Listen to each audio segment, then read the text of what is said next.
Greater Noida के Himsagar apartment में रहने वाले लोगों के लिए एक तुगलकी फरमान सोसाइटी के सेक्रेटरी ने अब जारी किया है कि यहां पर रहने वाले मर्द लुंगी ना पहने और महिलाएं नाइटी और मैक्सी पहनकर पार्क और सोसाइटी कैंपस में न आए। हालांकि जब भारत 24 की टीम यहां पर पहुंची तो सेक्रेटरी ने फोन भी नहीं उठाया और वहां पर मौजूद किसी भी शख्स ने सवालों का जवाब नहीं दिया। आप रिपोर्ट। ग्रेटर नोएडा की एक हाउसिंग सोसाइटी ने ड्रेस कोड लागू किया है। सोसाइटी के बाशिंदों पर यह ड्रेस कोड पार्क में घूमते वक्त लागू होगा। सोसाइटी की रेजिडेंट वेलफेयर एसोसिएशन के सचिव की ओर से एक नोटिस जारी किया गया है, जिसमें लिखा है कि सोसाइटी कैंपस में और पार्क में कपड़ों का ध्यान रखें। लोगों से अपील की गई है कि नाइटी, मैक्सी और लुंगी पहनकर पार्क और सोसाइटी कैंपस में न आए। इस नोटिस का कुछ लोगों ने विरोध भी किया। जब इस बारे में हमने सोसाइटी के सेक्रेटरी से बात करने की कोशिश की तो उन्होंने फोन भी नहीं उठाया। इस सर्कुलर में हमारा अनुरोध ही किया था। कुछ लोगों की शिकायतें आई थी कि कुछ लोग ढंग के कपड़े नहीं, योगा के टाइम में लुंगी ढंग से नहीं पहनते हैं। तो हमने इस पे जो है एक अनुरोध किया लोगों को कि ये लुंगी वगैरह ढंग से पहने या ना पहने, यही अनुरोध किया था। और इसमें कोई हमारी कोई गलत मंशा नहीं थी। किसी को भी किसी के रिलीजियस या उसके ऊपर कोई भी सम्मान को नुकसान पहुंचाने का हमारा कोई ध्येय नहीं था। लोगों ने ये शिकायत की थी कि नीचे एक दो बुजुर्ग बैठते हैं, जब वो योगा करते हैं तो लुंगी उनकी ढंग से नहीं होती, ऊपर हो जाती है, और नीचे कभी कुछ नहीं पहने होते। तो इसलिए कुछ महिलाओं ने भी शिकायत की, तो उस पर हमने रिक्वेस्ट कर दिया। यही हमारा इंटेंशन था। ये ड्रेस कोड ग्रेटर नोएडा के सेक्टर P4 की सहकारी आवास समिति ने लागू किया है। इस सोसाइटी को हिमसागर अपार्टमेंट कहते हैं। हिमसागर अपार्टमेंट के सचिव हरिप्रकाश ने ये नोटिस जारी किया था। जब भारत 24 की टीम यहां पहुंची तो गार्ड्स ने अंदर जाने से रोका और साथ ही साथ कैमरे के पीछे से ये भी बोला कि पोस्टर को हटा लिया गया है। हालांकि जब सचिव से संपर्क करने की कोशिश की गई तो उन्होंने इस पर कोई प्रतिक्रिया नहीं दी और न ही वो सोसाइटी के अंदर मौजूद थे। इस वक्त तो मौजूद है नोएडा की हिमसागर अपार्टमेंट्स की सोसाइटी के बाहर, जो कि लगातार विवादों के बीच में बनी हुई है। अब विवाद इसलिए बढ़ता जा रहा है क्योंकि यहाँ के जो रेजिडेंट वेलफेयर एसोसिएशन के सचिव हैं, उनके द्वारा एक पोस्टर जारी किया था 10 जून को, जो कि विवादित पोस्टर था। इस पोस्टर में लोगों को बताया गया था किस तरीके के कपड़े उनको पहनने चाहिए सोसाइटी के अंदर और किस तरीके के कपड़े नहीं पहनने चाहिए। साफ तौर पर इस पोस्टर में लिखा गया था कि महिलाएं अपना मैक्सी गाउन पहनकर सोसाइटी के अंदर नहीं घूम सकती, जो कि नाइट ड्रेस होती है महिलाओं की, और पुरुषों के लिए लिखा गया था कि पुरुष लुंगी कर यहां पर नहीं घूम सकते हैं। ये वही सोसाइटी है हिमसागर अपार्टमेंट्स इसका नाम, जहां के रेजिडेंट्स के लिए ये नोटिस चस्पा किया गया था और ये हिदायत दी गई थी कि क्या उनको पहनना है क्या नहीं पहनना है। अगर मैं नोटिस की बात करूं तो नोटिस में लिखा गया था कि हम सभी हिमसागर वासियों से अनुरोध करते हैं कि आप सभी कोऑपरेटिव सोसाइटी के माननीय सदस्य हैं। आप सभी से अपेक्षा की जाती है कि जब भी कभी आप सोसाइटी में विचरण करें, किसी भी समय करें, तो आप अपना आचरण और पहनावे पर विशेष ध्यान रखें ताकि आपके व्यवहार से किसी को आपत्ति करने का मौका ना दें। आपके बालक और बालिकाएं भी आपसे सीखते हैं, अतः सभी से अनुरोध है कि लुंगी एवं नाइटी, जो कि घर का पहनावा है, इन्हें पहनकर विचरण ना करें। तो देखिए, इस प्रकार का नोटिस यहां पर चस्पा किया गया था, जिसमें साफ तौर पर यह लिखा था कि अगर आप लुंगी पहनकर घूमते हैं आदमियों के लिए और अगर महिलाएं मैक्सी गाउन पहनकर निकलती हैं तो आपके बालक और बालिका यानी कि बच्चों के ऊपर इंपैक्ट डालता है और ये अभद्र कपड़े हैं, इसको नहीं पहनना चाहिए। बड़ा सवाल यहां पर यह उठता है कि आखिर क्यों एक सोसाइटी डिसाइड करती है, एक सचिव डिसाइड करता है कि आप अपनी सोसाइटी में, अपने घर में, अपने कंपाउंड में क्या पहनेंगे और क्या नहीं पहनेंगे, और क्या आपके कपड़े डिसाइड करेंगे कि दूसरों के बच्चों के ऊपर या आपके बच्चों के ऊपर इसका इंपैक्ट क्या कुछ जाने वाला है। हालांकि अगर बात करें इसके सचिव के बारे में तो सचिव से हमने संपर्क साधने की पूरी कोशिश करी है। सचिव से किसी भी तरीके का संपर्क नहीं साधा जा पाया है, वो किसी से बात करने को राजी नहीं है। वहीं गार्ड्स का मानना है कि कल रात 9 बजे इस नोटिस को हटा लिया गया है और वो भी ऑन कैमरा कुछ बोलने के लिए तैयार नहीं है। लेकिन वही बड़ा सवाल उठता है, जब भारत का संविधान हमें यह अधिकार देता है कि हम जो चाहें वो पहन सकते हैं, जहां चाहें वहां पहन सकते हैं, तो एक सोसाइटी नियम कैसे तय कर सकती है कि आप मैक्सी नहीं पहनेंगे, आप नाइट गाउन नहीं पहनेंगे और आप लुंगी नहीं पहनेंगे। कुछ लोगों का कहना है कि कपड़े पहनना किसी भी शख्स का मौलिक अधिकार है, उसकी अपनी आजादी है। इस पर पाबंदी लगाने का अधिकार हाउसिंग सोसाइटी को नहीं है। ये कहीं नहीं लिखा कि लुंगी या नाइटी पहनकर सार्वजनिक स्थानों पर जाना गलत है। अब ये मुद्दा हिमसागर अपार्टमेंट तक ही नहीं रह गया, बल्कि शहर के लोगों के बीच भी इसको लेकर बहस छिड़ गई है। Bureau report, Bharat 24।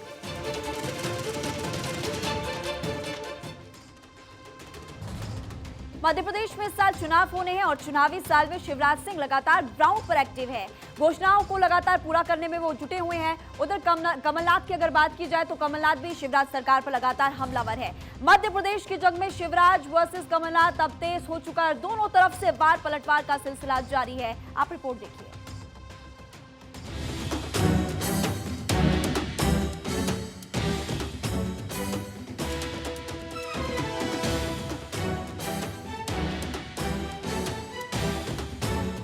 चुनावी महासमर में मध्य प्रदेश में वार पलटवार का सिलसिला तेज होता जा रहा है। शिवराज और कमलनाथ दोनों के बीच जंग है। कांग्रेस बीजेपी पर आरोप लगा रही है तो बीजेपी कांग्रेस को झूठे वादे करने में माहिर बता रही है। मध्य प्रदेश की शिवराज सरकार ने लोक कल्याणकारी सरकार होने का प्रमाण पेश करना शुरू कर दिया है। शिवराज सरकार का जब से कार्यकाल शुरू हुआ है, किसान और महिला कल्याण उसकी प्राथमिकता में रहे हैं। चुनावी समय में होने वाली घोषणा और क्रियान्वयन का अंतर समझने की जरूरत है।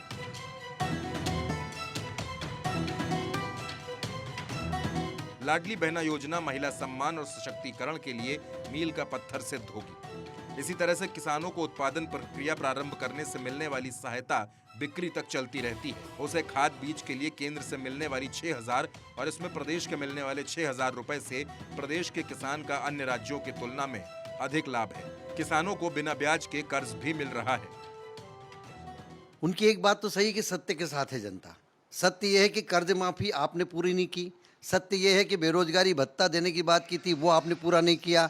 और मध्य प्रदेश में ही नहीं, राजस्थान में तो 19 लाख किसानों की जमीन कुर्क हो गई। वो तो भला हो मध्य प्रदेश की जनता का। और शिवराज जी जैसे अवतारी पुरुष यहाँ आए और उन्होंने किसान को इस दंश से बचा लिया और 11 लाख किसानों के ब्याज की माफ़ी करके और उनकी ज़मीन को कुर्क होने से बचा लिया। यदि कमलनाथ सरकार होती तो क्या हालत होती। और दूसरी बात यह है, सत्य के साथ इसलिए कि 1,000 रुपये हमने देने की बात की, खाते में जमा हो गए। प्रदेश का किसान ये महसूस करता है कि शिवराज सिंह चौहान घोषणा को अमली जामा पहनाते हैं, जबकि कमलनाथ ने पहली बार प्रदेश की राजनीति में आकर किसान कर्ज माफी का नारा दिया और वो उसे पूरा करने का उल्टा तरीका अपनाने लगे और सरकार ही उलट गई। क्रियान्वयन पर भरोसे के मामले में कमलनाथ शिवराज के सामने गच्चा खा गए। हालांकि कमलनाथ शिवराज सिंह को झूठी घोषणा करने वाला बता रहे हैं और वो कह रहे हैं कि मुख्यमंत्री की तरह वो नौटंकी नहीं कर सकते, बल्कि वो सच्चाई के साथ हैं और जो सच्चा है उनका साथ दिया जाएगा। देश के अन्य जिलों में दौरा करना और जो आम जनता में भावना है ये स्पष्ट है। मुझे इस भावनाओं की पहचान है कि 44 साल मैंने चुनाव लड़ा है। आज आम जनता जानती है और समझ रही है कि शिवराज सिंह जी का ये घोषणा है, जो ये नाटक है, अगर हमने 1000 कहा वो 15,000 कहेंगे, ये सब समझ रहे हैं। और मुझे पूरा विश्वास है मतदाताओं पर। बिना सही जांच के किसी बुलडोजर चला दे, ये बहुत गलत है। और ये किस लक्ष्य से, किस उद्देश्य से किया जा रहा है, ये समझने की बात है। इसका सोर्स क्या है, ये क्यों इसमें उलझे हुए हैं। सभी योजनाओं की विशेषता भी यही है कि ये जातियों की सीमाओं से आगे निकलती हैं। शिवराज सिंह आम जनता में लोकप्रिय हैं और सरकार दर सरकार बना रहे हैं। ये भी कम ही होता है कि किसी लोकतांत्रिक दल में एक शख्स को इतना अधिक समय दिया जाए। ज्योति बसु, नवीन पटनायक और नीतीश इस कारण लंबे समय से सीएम हैं कि वो अपने दल के मुखिया हैं। शिवराज सबसे अलहदा है। ये केवल लोक कल्याणकारी सोच का परिणाम है और अभी भी शिवराज के नवाचार लगातार जारी हैं। मध्य प्रदेश के चुनावी समर में शिवराज सिंह के 2 तीर ऐसे हैं जिससे कांग्रेस को कहीं ना कहीं बड़ा झटका लगा है। जिस तरह से लाडली बहना योजना का पैसा ट्रांसफर हुआ 1.25 करोड़ बहनों के खाते में और 1,000 रुपये महीना देने का आगाज हो गया है। लेकिन बड़ी बात यह है कि कांग्रेस कमबैक कैसे करेगी इलेक्शन में, इसको लेकर जब कमलनाथ से बात की गई तो साफ तौर पर कह रहे हैं कि वो जो कह रहे हैं, यानी कि 1,500 रुपया नारी के नाम पर या नारी सम्मान के नाम पर देने की, वो सच्चा वादा है और वो अपना वादा पूरा करेंगे। साथ ही साथ 500 रुपये में गैस सिलेंडर और 100 यूनिट तक बिजली माफ़ की जो बात कर रहे हैं और ओपीएस का जो एक तरह से इशारा वो कर रहे हैं कि पुरानी पेंशन बहाल होगी। ये 5 वचन जो हैं वो उनको सत्ता में लाएंगे। और कमलनाथ ये कह रहे हैं कि उनकी रणनीति बहुत साफ है कि वो शिवराज सिंह चौहान की तरह नौटंकी नहीं कर सकते, उनका शब्द है कि वो नौटंकी नहीं कर सकते हैं, बल्कि वो जो कहते हैं वो करेंगे। चुनावी नतीजे क्या होंगे अगले 2-3 महीने ये तय कर देंगे। कैमरा पर्सन आशु के साथ अखिलेश सोलंकी, भारत 24, भोपाल। खबर उत्तर प्रदेश से। यूपी के सीएम योगी आदित्यनाथ ने ट्विटर पर दिग्गजों को पटखनी दे दी है। अब ट्विटर पर योगी के 25 मिलियन फॉलोअर्स हो चुके हैं। फॉलोअर के मामले में मायावती, अखिलेश, प्रियंका और राहुल योगी से अब पीछे हैं। आप रिपोर्ट देखिए।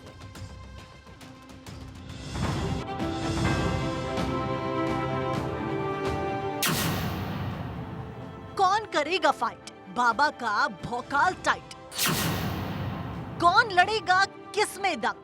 ट्विटर पर योगी नंबर 1।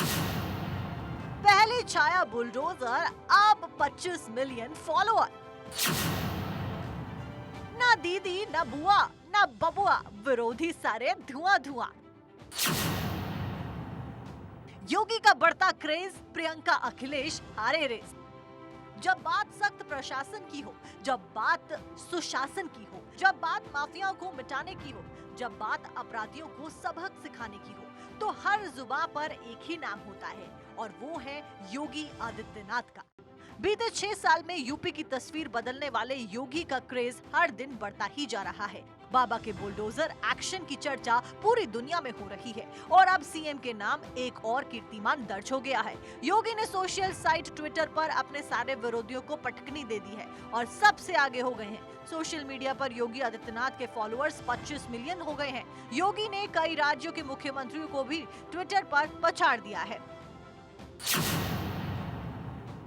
योगी Adityanath 25 million, Shivraj Singh Chouhan 9 million, Nitish Kumar 8.3 million, Mamata Banerjee 7.2 million, Ashok Gehlot 4.6 million, Hemant Soren 1 million, Eknath Shinde 9,60,000, Siddaramaiah 9,25,000, Pushkar Singh Dhami 3,90,000। सिर्फ मुख्यमंत्री ही नहीं बल्कि योगी ने ट्विटर पर सियासी दिग्गजों को भी पछाड़ दिया है। राहुल, प्रियंका, अखिलेश, मायावती, डिंपल सब योगी आदित्यनाथ से बहुत पीछे हैं। Rahul Gandhi 23.6 million, Akhilesh Yadav 18.5 million, Priyanka Gandhi 5.4 million, Mayawati 3.2 million, Shivpal Singh Yadav 1.1 million, Dimple Yadav 9,12,000।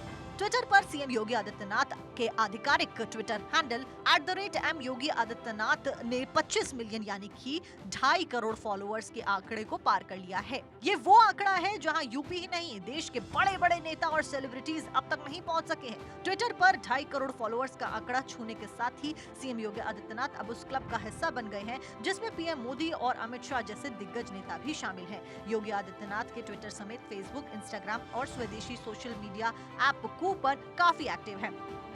Bureau report, Bharat 24।